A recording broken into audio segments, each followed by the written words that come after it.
King Kong the Great War, issue number 3.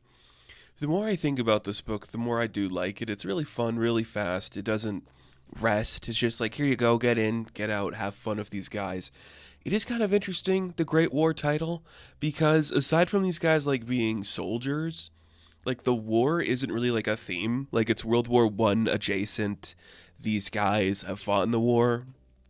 Now they're on an island, and like the Great War could also mean like maybe the island itself is at war, but it's not really. Or is like the Great War like a metaphor for like this troop of men fighting their way through the hordes of this island? I guess it could be both. It's like, man, this isn't as bad as World War One, being on Skull Island. Maybe that's the theme. I don't know. This is a good book. It's really fun, really fast. I don't have much to say. We've been talking about this book every single issue. At this point, it's pretty much just these guys are struggling to survive because they're attacked by a bunch of stuff. So we'll go through it.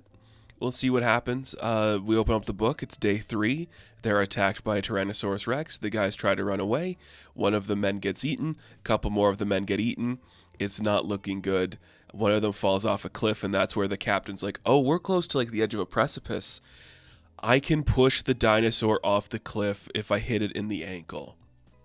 And that's what the captain does. He runs into the ankle of the T-Rex, and it falls off a cliff, and it dies. And I'm like, yeah, that's fine. I mean, works for me. Also, like, 3 guys died there, and I'm like, how many guys do we have left? Because it sounds like 5 of them got eaten by the T-Rex, and then a couple more fell to their death. So how many guys do we have left in this troop? I don't really know. All we know is we have to keep going forward, so that's what we're going to do. We found like a cliff we can walk by, but in order to do it properly, we're going to tie off a rope so we don't fall to our deaths over this cliff. And one guy ties it over, and then another guy's attacked by a pterodactyl as they start to walk over. So now it's like a mad dash to get across this rope creviced cliff before dying. Some men fall off the bridge, but they don't die. They're kind of like trapped at the bottom, unable to move anything. They're like, we'll send down a rope, don't worry. But the captain sees, we can't save them. There's nothing we can do now. They're attacked by spiders. We're kind of like now really feeling like we're doing the Skull Island thing. The spiders, the dinosaurs, that's all like classic King Kong stuff, and it definitely feels like we're getting more in depth into that world now, which I do appreciate and I think is very fun.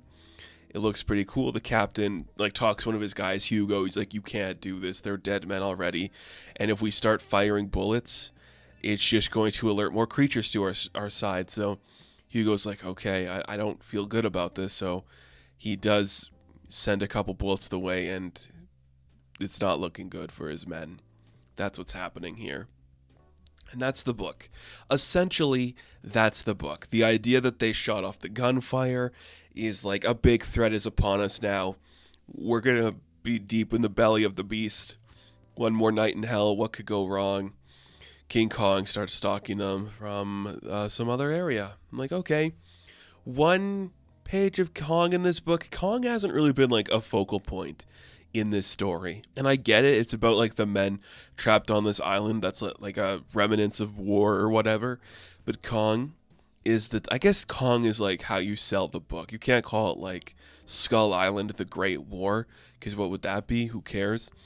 No, it makes sense. Like now Kong's gonna, I guess, interact with them by issue 4. I mean, I hope that's the case, or else like, what are we doing? What is the point of any of this? How is any of this important? I say that loosely. Of course, this book is just interesting and it's well executed. And the artwork's very fun, it's very flashy, it's very fluid, it's moving fast, it looks good. The story moves at a really breezy pace. You can read this thing pretty quickly and get the gist of everything going on. Which, I get it. We got distinctive character designs, they're attacked by dinosaurs. What else do you really want? You don't need to overextend yourself in this type of circumstance at the very least. So that works fine. I appreciate all that. And that's the end of the issue. Is the next one the finale? I don't think it is. I mean, I don't know how much more of this book we can do. Not to say like we couldn't go forever, but 4 or 5 is where I'd tap out. Where I'm like, yeah, that's enough for this type of a story. I don't know. Maybe we'll do 6, maybe we'll do 7. But, I mean, how much more? We got like, what, 7 guys left, maybe even more. I don't know. How much time can we really invest with these guys before we watch them all die? It's hard to say. I don't know. But it's fun. I'm having a good time. I like the book. I do encourage everybody to read it. It goes very fast and it's kind of interesting.